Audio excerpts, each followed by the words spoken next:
So here we're looking at lots and lots of options to basically accent some notes and create a nice focus on the rhythm. So we're accenting the important notes, some of those held notes, and the notes generally that are on the beat. Techniques we're going to be using for that involve cutting. You can cut right at the start of a note, or whenever you're separating two notes, you can cut between them. It separates the notes and puts the emphasis on the second of the notes. When you're doing that, you don't need the tongue as well.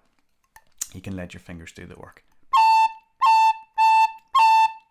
There's lots of cases in this tune where there's, for example, A followed by an A, or an E followed by an E, or a B followed by a B, and it's that second note that's on the beat. So cutting between them puts that emphasis there. We're also looking at some slides. Just draws your ear into the note. Whenever you're doing the slide, remember, for example, that C sharp, we're going to start off with our finger already partially uncovered. So the hole is partially open, and then we're just peeling it back for that last little bit. It's going to be a little bit more subtle. And we're also looking at some vibrato.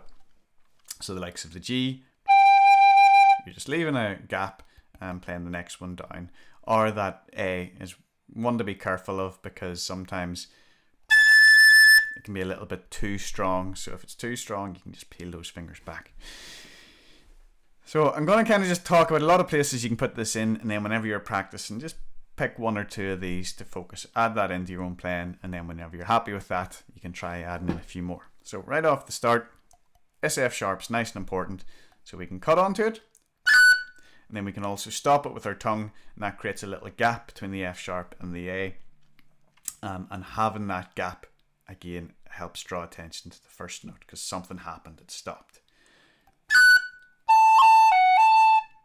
So then we've got those two A's, so cutting for the second A puts the emphasis on there.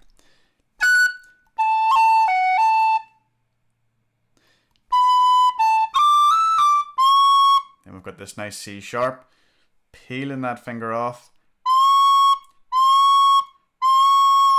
draws the attention up to that. Two B's, doing that same cut again. Up to this held high G, adding a little bit of vibrato onto the G just makes that held note a little bit more interesting.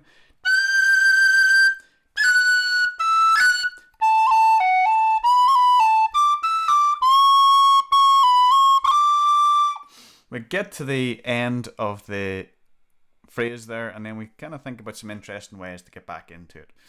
So going into the repeat of the A part, we're running to that F sharp. A nice way to do that is D, E, G, falls down to the F sharp.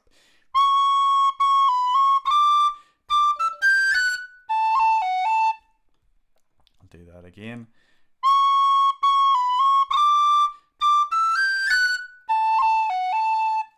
Okay, and then going into the B part, it starts in the G. So a nice way to get onto that is just running up the scale. Really simple.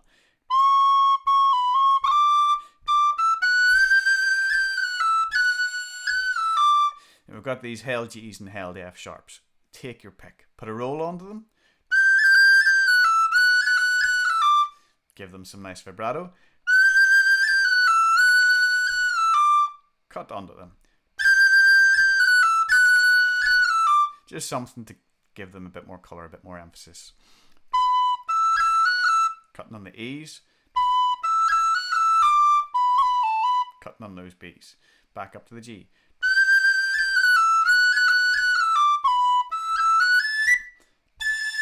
Onto this last phrase then. You can cut on that high B just to give it an extra kick. Stop the note a little early. That creates a gap between the B and the A. Fall down to the A and add some vibrato. We talked about the vibrato in the A. Be careful in the low octave. That tends to work well. In the high octave, not so much. It's a bit extreme. So what I can do is peel those fingers back. So when I'm doing the vibrato, it's just touching the side of the whistle.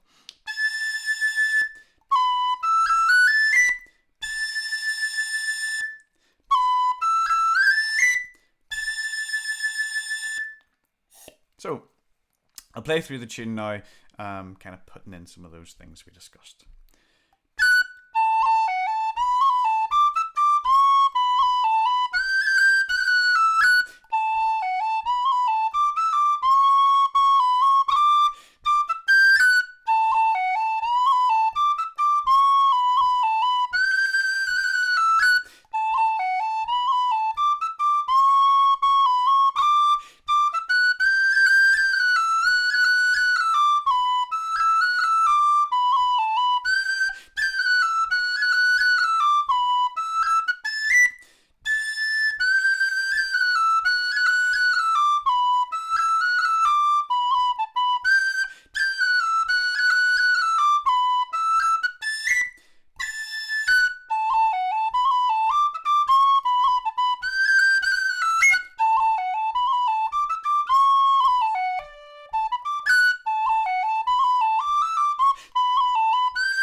Plenty to think about, hopefully, for that one.